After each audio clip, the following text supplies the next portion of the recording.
এক সাগর রক্তের বিনিময়ে। আজ বিজয় দিবস, বাংলাদেশের একটি ঐতিহাসিক ও জাতীয় গুরুত্ববহ দিন। প্রতি বছর 16ই ডিসেম্বর দিনটি যথাযোগ্য মর্যাদা ও উৎসাহ উদ্দীপনার সঙ্গে পালিত হয়। 1972 সালের 22 জানুয়ারি জারি করা প্রজ্ঞাপনের মাধ্যমে দিনটিকে বাংলাদেশের জাতীয় দিবস হিসেবে ঘোষণা করা হয় এবং এটি সরকারি ছুটির দিন।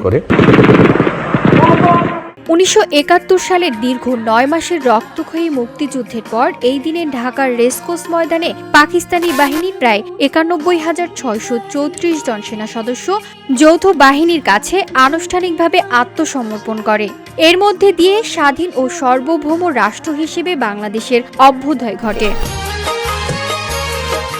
দিবসটির সূচনা হয় ভোরে 31 বার তোপ ধবনির মাধ্যমে। জাতীয় প্যারেড স্কোয়ারে অনুষ্ঠিত হয় সম্মিলিত সামরিক কুচকাওয়াজ।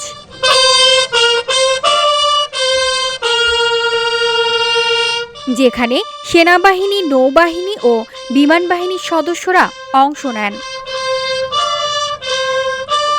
মুক্তিযুদ্ধের শহীদদের প্রতি শ্রদ্ধা জানাতে ঢাকা সাভারে অনুষ্ঠিত জাতীয় স্মৃতিসৌধে রাজনৈতিক নেতৃবৃন্দ ও সর্বস্তরের মানুষ পুষ্পস্তবক অর্পণ করতেন।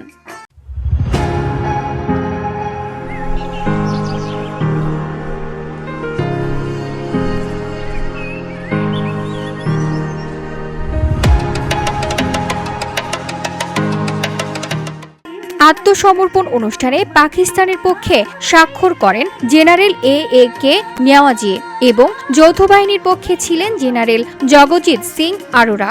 অনুষ্ঠানে মুক্তিবাহিনীর উপ সর্বাধিনায়ক গ্রুপ ক্যাপ্টেন এ.কে খন্দকার উপস্থিত থাকলেও সর্বাধিনায়ক জেনারেল এম.এ.জি ওসমানী উপস্থিত ছিলেন না, যা নিয়ে নানা মত রয়েছে। এই ঐতিহাসিক দিনটি বাঙালি জাতির ত্যাগ, বীরত্ব ও চূড়ান্ত বিজয়ের প্রতীক হিসেবে চিরস্মরণীয়।